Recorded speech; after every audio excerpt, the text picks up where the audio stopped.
Barbara Starr reporting there. Well, over the next 10 days, Iran marks a major anniversary that many are watching closely. The 1979 return of Ayatollah Khomeini and the dawn of the Islamic Revolution will climax February 11th. Already, some opposition leaders are calling on Iranians to take to the streets and demand their rights back.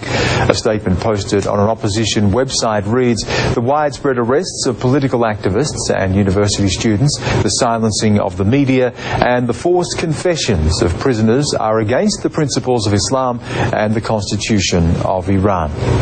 It seems to be a bold call to action from the opposition, considering the events of the past 8 months. Through the prism this evening, we're asking how strong is the Iranian opposition.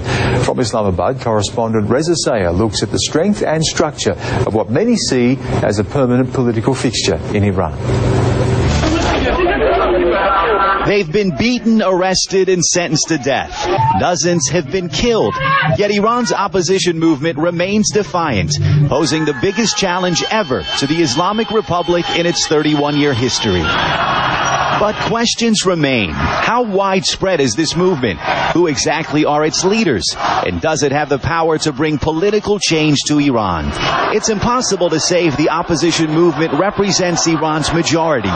Iran's hardline leaders say the movement is insignificant, but their protests show they have strength in numbers, able to draw hundreds of thousands to the streets in cities throughout Iran. The demographics of the movement have expanded as well, analysts say. Men, women, rich, poor, even religious conservatives now taking part in the call for change, says Iran expert Karim Sajadpour. What we've seen over the course of the last 7 months is that with the passage of time, the legitimacy of the regime has only been further diluted, and the ranks of those who sympathize with the opposition has only increased. Analysts say the movement has carried on without a clear leader. Early on, defeated presidential candidate Mir Hossein Mousavi seemed to lead the charge. But no longer is this a protest against the vote he lost. The movement now, a shapeless blend of different factions, with demands ranging from regime change to a freer, more open society.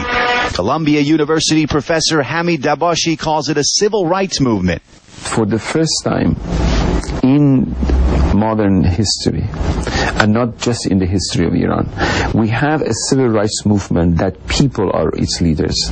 Of course, Mr. Mousavi, Karoubi, etc. are also representative of this movement, but not its leaders. Some experts say the absence of a clear leader is precisely why the regime can't crush the opposition movement. After all, who does the government go after when it's not even sure who's leading the charge? So far, the movement hasn't been able to spark political change, but a recent television debate where state-run media invited an opposition supporter to speak is perhaps the regime's first acknowledgement. This is a movement that cannot be ignored. One of the most effective ways to gauge the opposition movement's momentum has been their ability to target major holidays and calendar days in Iran and essentially hijack government-sanctioned events to make their voices heard. The next date they're targeting, February 11th, the anniversary of the Islamic Revolution. Reza, CNN, Islamabad.